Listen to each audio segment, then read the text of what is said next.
Hello student, इस video के अंदर हम एक्सरसाइज 1.2 का जो क्वेश्चन नंबर 2 है उसमें फोर्थ पार्ट देखेंगे। हमें यहाँ पर चेक करना है इंजेक्टिविटी और सर्जेक्टिविटी। इंजेक्टिविटी का मतलब होता है 1 और सर्जेक्टिविटी का मतलब होता है ऑन टू। ध्यान से देखो, फंक्शन आपको क्या दिया हुआ है, natural number two natural number. तो मैंने यहाँ पर natural number two natural number यानी ओनली पॉजिटिव नंबर, तो 1 2 3 4 5 6 फिर डैश डैश डैश कर दिया। यहाँ पर 1 2 3 4 5 6 7 8 9 डैश डैश डैश आगे चलता ही रहेगा।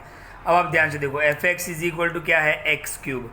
अगर मैं एक्स की जगह पर 1 ले रहा हूँ तो 1 क्यूब का आंसर क्या होगा, 1, यानी 1 का मैपिंग किसके साथ होगा, 1 के साथ। अगर मैं 2 ले रहा हूँ तो 2 क्यूब कितना होगा, 8 होगा। अगर मैं 3 ले रहा हूँ तो 3 का क्यूब कितना होगा, 27। तो मैंने यहाँ पे लिखा हुआ है 1 लिया तो आंसर 1 आया, 2 लिया तो आंसर 8 आया, 3 लिया तो 27। अगर 4 लेते हैं तो 4 का क्यूब 64, अगर 5 लेते हैं तो 125।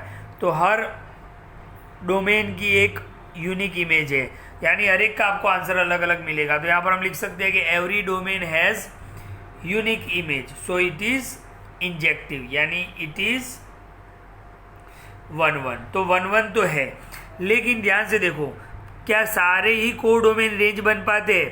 देखो 1 आंसर आया, किसी का आंसर 2 आएगा, नहीं आएगा। यहाँ पर कोई भी ऐसी वैल्यू रखने से आंसर 2 नहीं आएगा, 3 भी नहीं आएगा, 4 भी नहीं आएगा, 5 भी नहीं आएगा। यानी कोडोमेन आपका क्या है, नेचुरल नंबर है। तो देखो मैंने यहाँ पे लिखा है कोडोमेन क्या है, पूरा सेट है, लेकिन रेंज क्या होगा, ओनली परफेक्ट क्यूब। देखो ये परफेक्ट क्यूब है, 1 8 27 64 125, ये क्यूब है। तो रेंज क्या होगा, ओनली परफेक्ट क्यूब। तो कोडोमेन जो है वो रेंज के बराबर नहीं है, और कोडोमेन जब रेंज के बराबर नहीं होता है तो इट इज नॉट सर्जेक्टिव।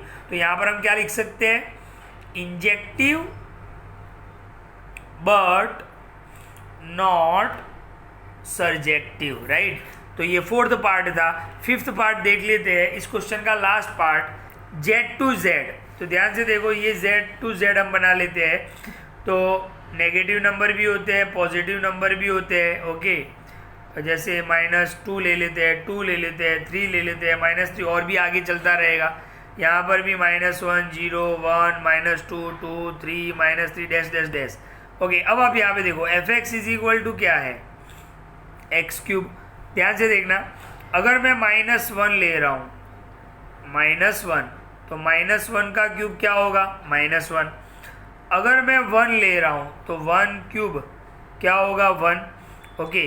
यानी -1 का आंसर क्या आया, -1, 1 का आंसर क्या आया, 1। अगर मैं -2 लेता हूँ तो -2 का क्यूब क्या होगा, -8। और अगर मैं 2 लेता हूँ तो 2 क्यूब का आंसर क्या होगा, +8, ओके। तो ध्यान से देखो, तो यहाँ पर भी क्या हो रहा है कि यहाँ पर हर डोमेन की अलग अलग इमेज मिल रही है। देखो -1 रखा तो आंसर क्या आया, -1, 1 रखा तो 1। अगर -2 ले रहा हूँ तो यहाँ पे देखो बहुत सारे नंबर होंगे, क्योंकि ये भी इंटीजर्स ही है।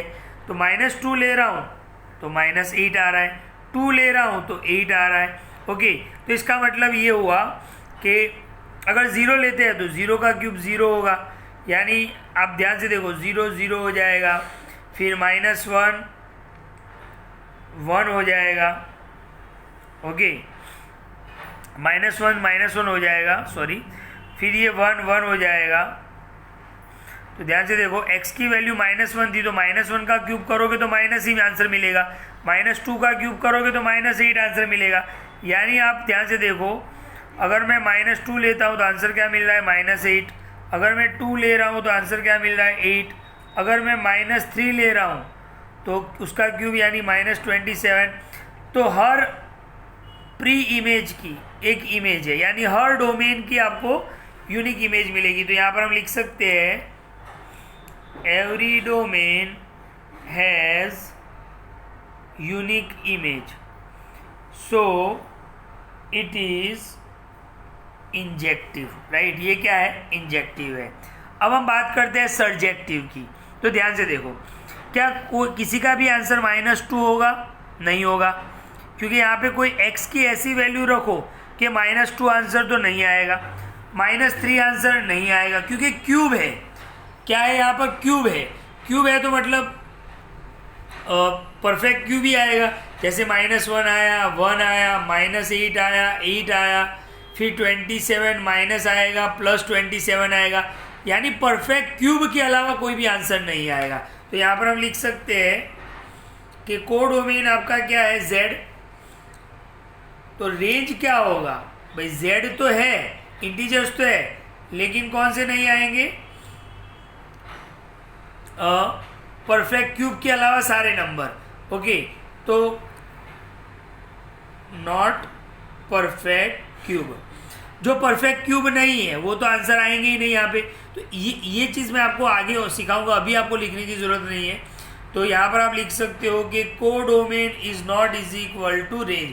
कोडोमेन जो है वो रेंज के बराबर नहीं है। आप सिंपली बता सकते हो एक ही नंबर लेके कि भाई -2 जो है वो रेंज में नहीं आ सकता है। ओके, तो आप यहाँ पर ऐसे लिख सकते हो कि -2 does not belongs to range. ऐसे भी बता सकते हो कि -2 है वो रेंज में कभी नहीं आएगा। तो यहाँ पर क्या होगा, इट इज नॉट